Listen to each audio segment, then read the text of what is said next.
The annual My Sister's House Run for a Safe Haven event is set to take off tomorrow at William Land Park. This year they're back in person and they're going to be virtual too. The event is a major fundraiser to support their mission to aid women and children victims of domestic violence in the Asian and Pacific Islander community.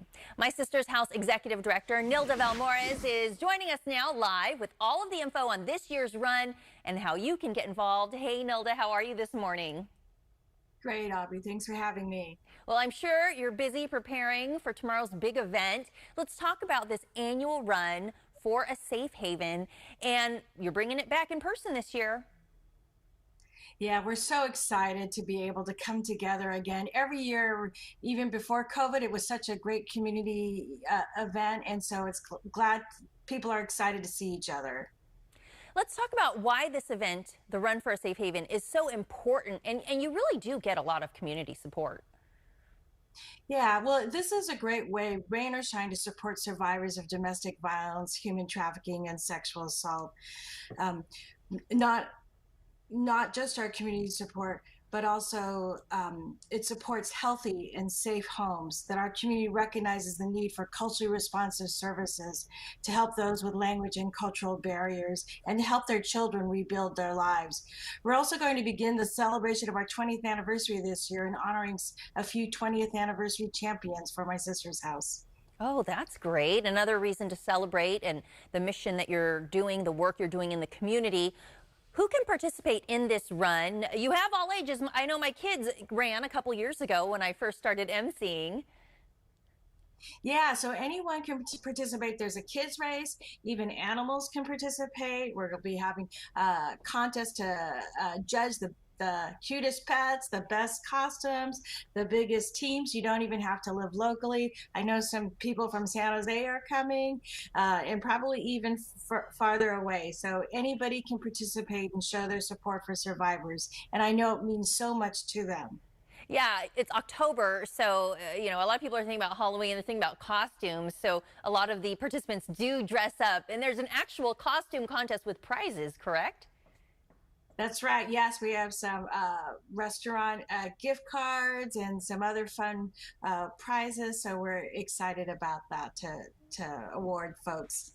Well, I think you're going to luck out with the weather. I don't think it's going to rain tomorrow. I'm crossing my fingers, but I will have my poncho on tap. October is also It's not going to rain until afterwards. October is also Domestic Violence Awareness Month. How has this past year really affected victims? Do you have a different approach in the way you're doing things this year?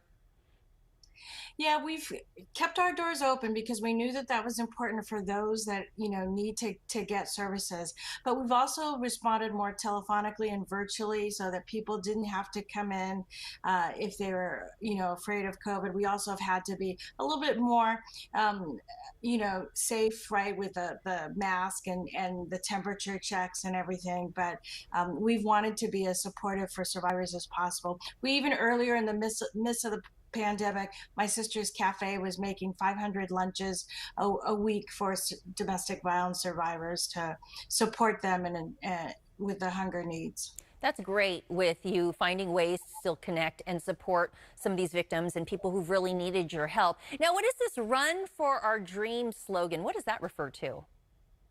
That's this year's slogan that the committee picked. And, we had a lot of discussion. Should it run for their dreams or run for our dreams? And in the end, we decided, we wanted to show that our community was working with our survivors. So run for our dreams. And also that our community supports helping My Sister's House in its next decade.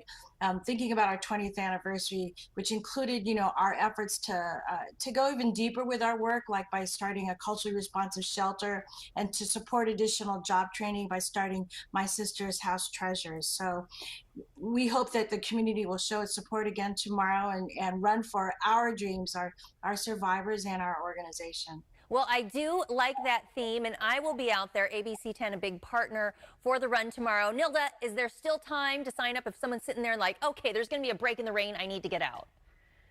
There definitely is time, yes. And all they have to do is they can go to the runforasafehaven.com page, and they can also register if they just want to wake up tomorrow.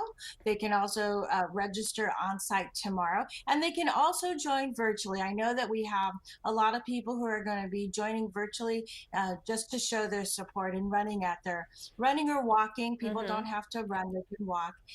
There'll be lots of wonderful entertainment and food, so they All can just right. enjoy the company. All very enticing. I'll see you tomorrow out there. Thank you so much, Nilda. And again, the event's tomorrow morning, and it's not too late to sign up and support. Again, I'm going to be there emceeing the event, so come and say hello. You can find all the details at runforasafehaven.com.